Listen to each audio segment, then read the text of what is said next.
Така, сега ще покажем как се мие шише. Така, водата.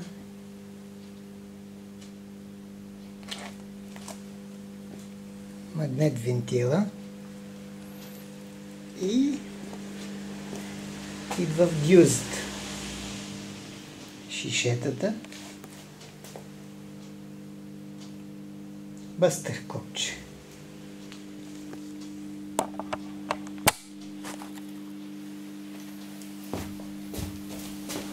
Така, взимаме шишето и пръскаме един път веро.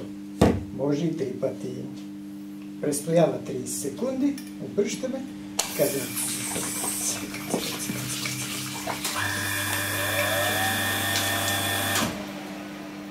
Повтаряме за по-сигурно.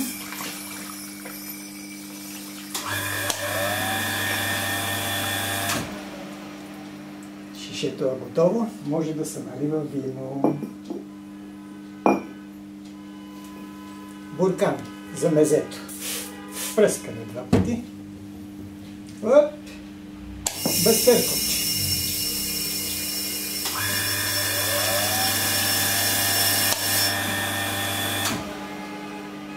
За мезе, за рикията. Това беше. Благодаря за вниманието.